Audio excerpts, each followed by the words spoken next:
also do the Head of the Pack podcast after each of the games. They take listener questions. I've had a couple of mine read on their show, actually, which I'm sure they're not listening to this, but if they are, thanks guys for taking my questions.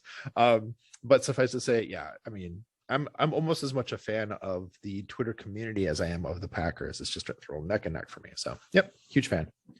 Yeah, that and Matt and I, that's kind of how we met and started this podcast, because we really do love the coverage of the Packers. We feel like that's why I asked if it's different in the Rams world, because we feel like we have so much to choose from as far as content, and not just the beat writers, but people who are like yourself, who are doing off brand, or whatever you want to call it, offshoots.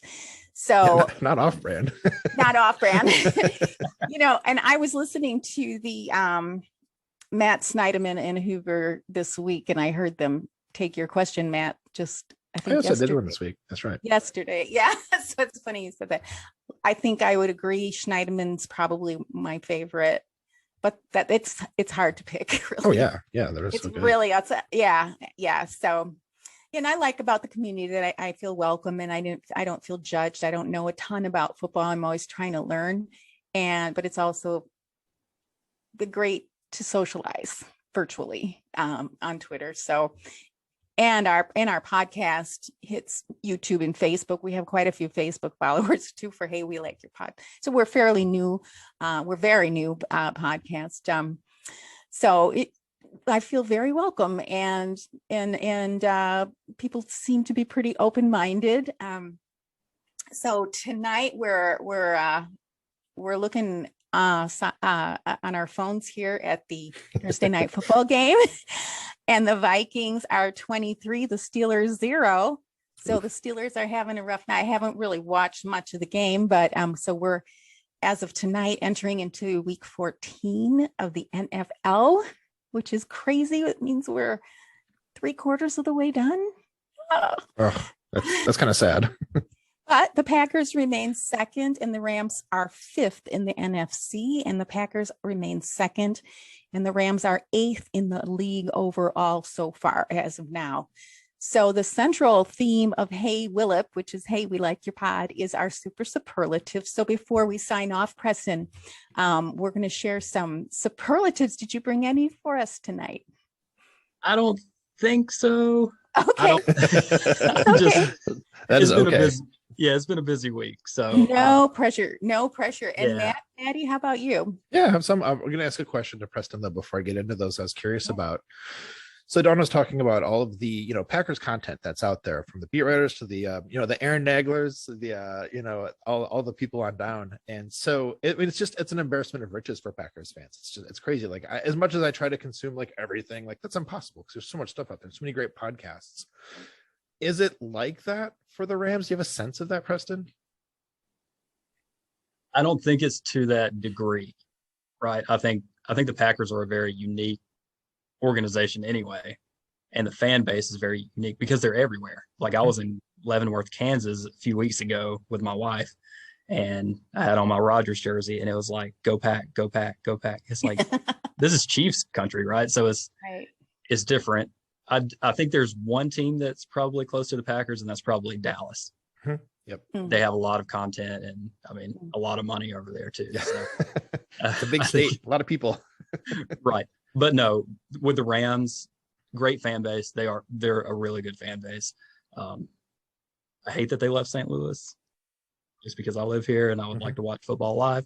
But no, it's hard to compare anybody to the Packers other than Dallas, really. Yeah, that's cool. That's cool. I mean, I always wonder about that kind of thing. Like what kind of content is there for other teams? What is their teams, kind of Twitter community like? I think about these things all the time, actually. It feels like alternate universes that exist out there. I will say the Titans Twitter community is wild. Oh, yeah? You would never guess it. Yeah. Oh yeah. It's a wild place to be. But yeah, it's nothing like the Packers though. I feel like everybody's pretty level headed, and you get over to Titans Twitter, it's pretty wild every day. I'm going to go try to scope some of that out. Yeah, let's check it out. Very intrigued now, actually. Yeah. I'll send y'all some stuff. I'll send you some tweets. Yeah. Okay. That'd be great. That could have been your superlatives. The most wild tweet from the Titans this week. Well, all right. So speaking of superlatives, I had 2 for this week, so we can make sure to have plenty of time to talk to Preston. My first one then is most uplifting. So I just mentioned Wes Hodquist about a couple minutes ago. He, of course, is one of the writers for Packers.com, one of the beat writers. And this week, as I'm sure everybody knows, Aaron Jones was nominated for the somebody help me out here. What is it? The Walter Payton Man of the Year. Yeah. So he was the Packers nominee for that. Very deserving, of course. So Wes wrote a really great piece midweek. Simple title, Man of the Year nomination means everything to Aaron Jones. It's just a really great profile of Aaron Jones, through the lens of how he got nominated for this, the kind of stuff he does, like why he's deserving. And it was, I love those kind of in-depth player profiles that, people like Wes, write from time to time. Like the one on Devontae that Matt Schneidman wrote a couple weeks back, So really, really great. I loved it. I love hearing about just what a great person Aaron Jones is and how much he gives to, the communities. Like even if you guys know this or not, in El Paso, every summer he does a free football clinic, like just for anybody who is like any of the kids there who want to come and, take part in it. And he's brought like Packers down with him to like run the clinic. And like, that's the coolest thing, I think, he does it because his dad had to pay for him and his brother to like go to a football camp. He's like, I don't want the kids in my community to have to pay for that. I just want to like give this as a thing to them. So I mean, and that's just one example of many things that he does that are just so impressive. Just a good guy. Do you guys see that article? Any kind of stuff like that? I saw something, but my coach Matt mentioned how Aaron, he how they have the bike buddies for practice in the summer, how he goes to his bike buddies, was it football or baseball games every week? Oh, that's awesome. He goes, and the reason Coach Matt knows about it is because his son goes to the same school or something along those lines. So, I mean, just stuff like that. And what I feel about him is he's very modest, and he's not going to say everything that he does. I also heard that Corey Linsley was nominated again this year from LA, last year from the Packers. Now he's over at the Chargers. But did I interrupt you, Preston? I'm sorry. Oh, no. Okay. I thought you were. Good. Okay. Yeah. So, and I saw the little profile that the Packers did for him, and it was just touching. I love Aaron Jones so much. How do you not? You can tell that he comes from like a military family with like the extreme amount of like respect and like the way he carries himself. Just a good dude, Well, my second one then was, I usually don't go quite this what I'm trying to say. Most of the stuff I try to find is from people who, I want to have more attention, who get as much attention. Wes gets a lot of attention, so it's not like, that's another good example of that. But then the next one is very much away from that because it was an NFL Films thing that just came out. There was a sort of a feature they did on James Campen, who was one of the O-line coaches with Green Bay for a long time. He was there before Favre and then through a lot of the Rodgers years. In fact, to be specific, he was actually a center, I should say, with the Packers from 89 to 93, and then a coach for the O-line and some other stuff along the lines from 2004 to 2018. I think I think it's like about 20 minutes long. It was aired on like NFL Network, I think, last night. Well, again, we're recording on Thursday, so on Wednesday night, but then they released it on Twitter earlier today, and it's really, really great. It's actually narrated by Aaron Rodgers, and there's like, it's funny and interesting and poignant, and just it's like a lot of different notes in a really like effective way, basically. So if you haven't checked that out, it's awesome. I actually retweeted it, so give it more attention. Do you guys see that? Not yet, but now I want to. Check it out. Yeah, it was really cool. Yeah. So, and James Campen's one of those guys like you as a Packers fan, you knew he existed, had a sense of who he was, would see him around, but then like to get more of a in-depth profile of him was so cool. So highly recommend watching that. Yeah, and I don't think I was paying as much. I wasn't really watching football. I don't know if you know this about me, Preston, but it's sort of like even though I'm from Wisconsin, I didn't really like football at all. And it wasn't until the last decade that I started, and just now I can't get enough of it. So the name doesn't sound familiar, so I'm intrigued. I'm really intrigued. So my superlatives, I'm going to make it. Let's hear it. Kind of quick. So Acme Army Packers podcast, invited episode 131, 132. All of these will be in the show notes, so I'm not going to blab about it too much, but they had a couple of my favorite Packers Twitter friends on their shows for those 2 episodes. Jamie Cheesebutt or Jamie no last name, as we were talking about, and Aaron Rodgers doppelganger. Those are both great accounts to be following. They're super good examples of our Packer Twitter community. Super fun and just great examples. I mean, so shout out to Acme Army Packer podcast for having them this week and all the great work that they do on that podcast. The next one is Locked On Packers, because they had a guest, Aaron Schatz, from Football Outsiders, and he they didn't bill it as this, but what I took from it was kind of like DVOA for dummies. And so I was able to understand and appreciate what that is. And also they explored the topic of momentum, and it's something I'm curious about. Is momentum really a thing? Can you measure it?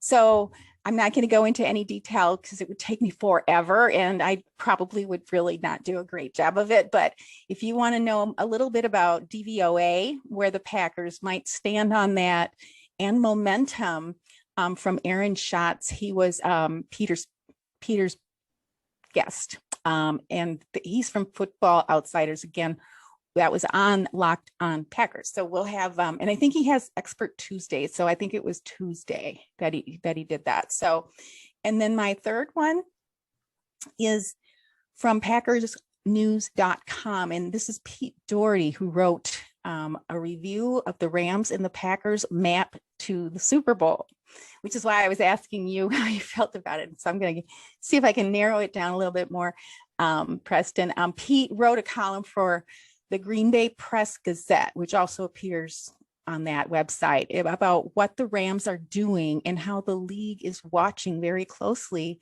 and also what the Packers are doing and they're being noticed for. So, and basically broke it down to 2 different ways of getting to the Super Bowl. With the Rams, it's all in. We probably all heard this a million times. They got all these players. You mentioned most of them, and then OBJ, the most recent.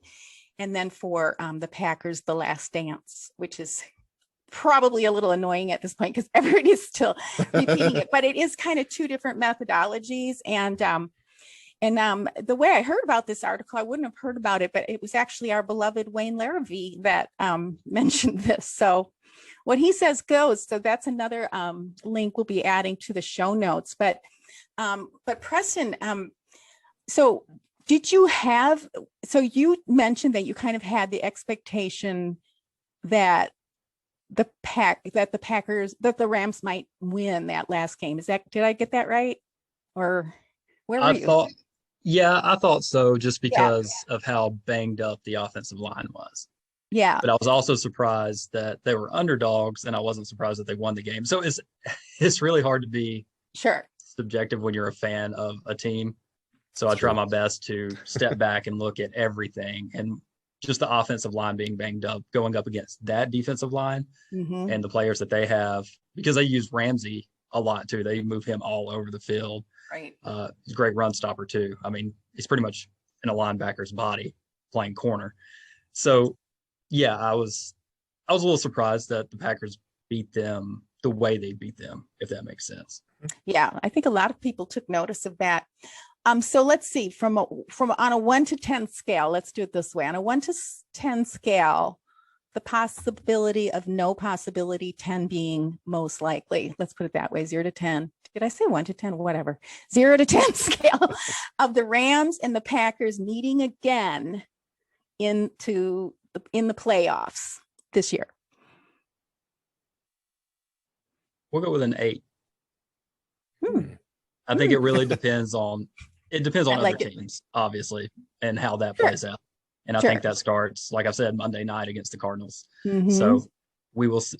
I do think they're going to play again in the playoffs. And I think it's really hard to beat the same team twice, to beat a good team twice, unless it's at Lambeau. Yeah. And which it should be. It Yeah. probably would be. So it wouldn't even be twice, it'd be 3 times because that happened last year too at Lambeau. Yeah, at Lambeau. So do you have a map for the Rams and for the Packers to get to the Super Bowl? What would it take? Well, I think the Packers have to be healthy. I think that's the big thing. And you need your left tackle back. I think that's the biggest piece for them to get back. And obviously you got to keep Rodgers healthy. He's the difference in pretty much everything. And obviously Adams. It's just health when it comes to them. And for the Rams, it's just they got to figure it out. Yeah. But McVay does this almost every season. It's almost like they have like a bad stretch of games, and then it's like at the end of the season, they're a playoff team. Or last year, I think if you put Stafford on that team, I think they would have beaten Green Bay at home. I think Goff was probably the difference in that game because Cam Akers was healthy. He had a pretty good game against the Packers.